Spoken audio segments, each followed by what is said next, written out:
Russia tonight breaking the nuclear arms control treaty with the United States. For the first time since the signing of the transformational New START treaty, Russia is refusing to allow the U.S. to inspect its nuclear weapons.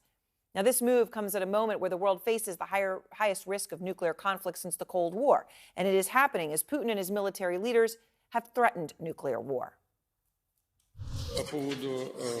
With regard to the threat of a nuclear war, Svetlana Gennadievna, you are right. The threat is growing, so why hide the truth? We don't have the resources to defeat the NATO bloc with conventional means, but we have nuclear weapons for that. There's more where that came from. I mean, even 2 weeks ago, Putin's top ally and Russia's former president, Dmitry Medvedev, warned, quote, the loss of a nuclear power in a conventional war can provoke the outbreak of a nuclear war. Putin's breaking the most significant arms treaty in modern history comes as his back is up against the wall. I want you to just listen to this from Russian state media. This is a well-known and highly respected Russian analyst. By the start of the mobilization, our airborne forces lost 40 to 50% of the staff. 40 to 50%, just coming out and saying that, gone, dead. And Western officials today warn that Putin does not have the manpower to replace all of them or the more than 100,000 Russians who are estimated to have already died on the battlefield. And Putin's reliance on the Wagner group to fight is also now running, it appears, up against its own manpower issues. They're now apparently looking for prisoners from Ukrainian prisons. So these are Ukrainians who have been spending months in prison in a war zone, now being recruited to come out and kill Ukrainians for Wagner group. The mayor of Melitopol today saying that Wagner fighters are being sent to Melitopol to look for future Wagnerites among their prisoners. Now, the Wagner group is trying to turn this weakness into a way to mock the United States, saying that it welcomes American fighters, too. The group has a press unit, and in a statement to CNN, they wrote this: we would like to inform you that if American citizens wish to join the Wagner group, they can then send their appeal to the Wagner Press Service. We will definitely look into it.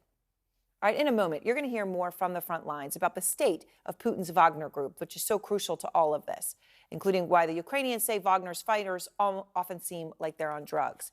We begin tonight with Fred Pleiken on the ground in Ukraine, near where some of the worst fighting has been raging in Bakhmut. And Fred, I know you've had a chance to be there on the front line. You've spoken to Ukrainian troops who are fighting the brutal Wagner soldiers. What are they telling you? Hi, Aaron. Well, they tell us that the going there is extremely tough, and it's extremely difficult for them to hold the line precisely because of what you were just saying, because the Wagner group has such a high rate of attrition. They show so many bodies at these frontline trenches that the Ukrainians are in. That's really difficult to defend these trenches, and just when the Ukrainians think they're done, the next wave of Wagner fighters come. Now, of course, the attrition rate among those Wagner fighters is extremely high. Many of them get killed, but as we know, for Yevgeny Prigozhin, the head of Wagner, all of these people are expendable. Now, we did manage to speak to some Ukrainian troops who fight Wagner virtually every day, who witness this every day, and here's what they told us.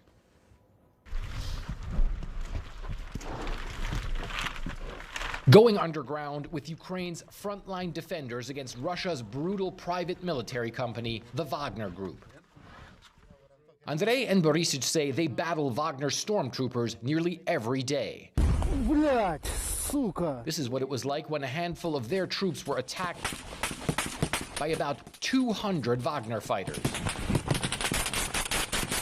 We were fighting for about 10 hours in a row, and it wasn't like just waves. It was uninterruptedly, so it was just like they didn't stop coming.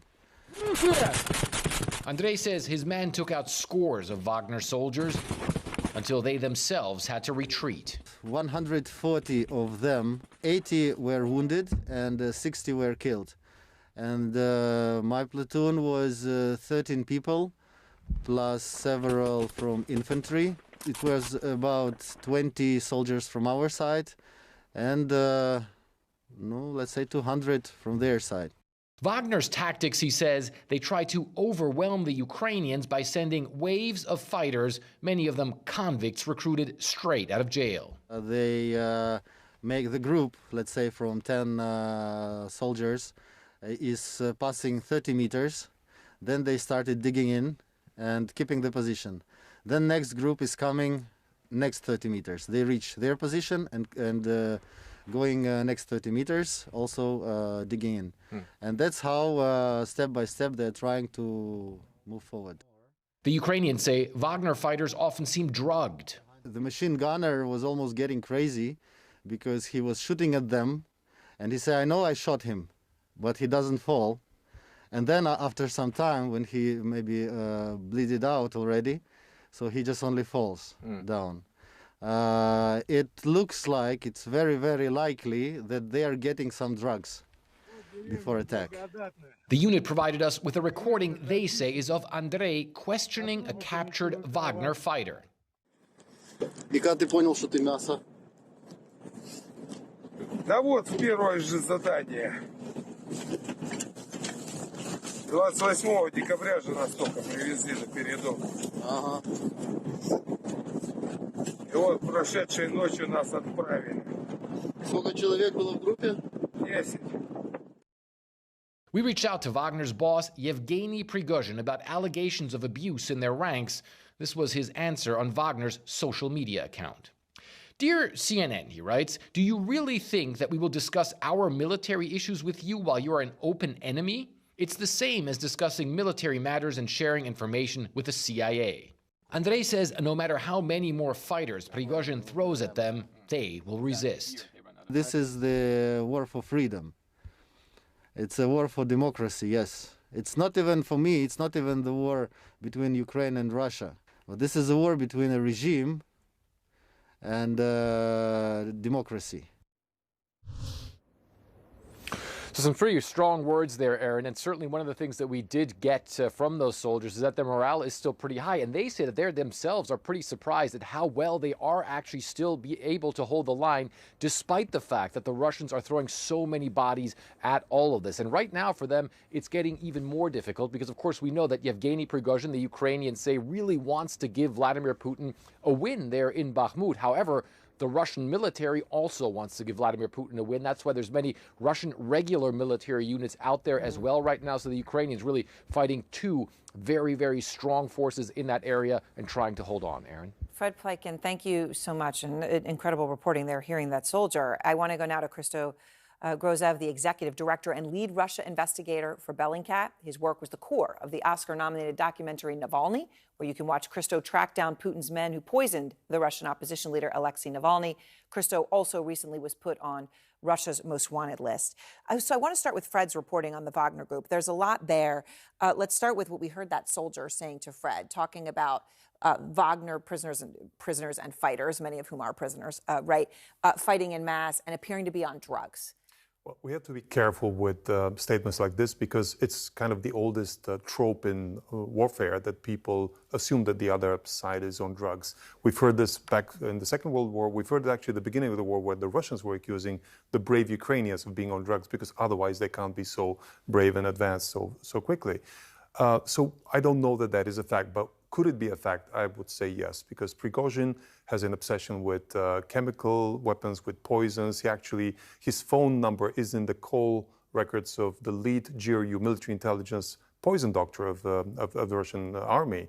They exchange information. There have been previous allegations that Prigozhin has poisoned journalists as well. And we know that this unit that he communicates with actually does develop advanced medications, let's call it this way, for pain relief of soldiers. And any of these could have side effects or the main effect of actually putting a soldier in a sort of a drowsy state. Right. So when you say, whether it's true or not, certainly there's enough data points that indicate it certainly could be, and all of that. So when you hear Fred also talking about these waves of fighters, the soldier talks about 200 Wagnerites to about 20 Ukrainians. So we hear about those overwhelming numbers. At the same time, we're hearing that he's running out of soldiers too, Wagner, and he's having trouble recruiting, trying to find, maybe even Ukrainian prisoners. How stable is Prigozhin's power right now? Well, what we're seeing is a competitive market. We have the army competing against Prigozhin, competing against the army. That's both a political competition because Prigozhin wants to get a political role. We've discussed this on this show. Yes. And he's slowly progressing to actually being recognized as a political, almost a sovereign entity within Russia. One example of this is that only yesterday, the Russian Ministry of Defense finally promised that it will start providing heavy equipment to so-called volunteer units. And he's not the PMC, he's a volunteer unit. So they're recognizing him as one of them. So he's achieving that, and therefore I could say that the Ministry of Defense is losing in this political battle.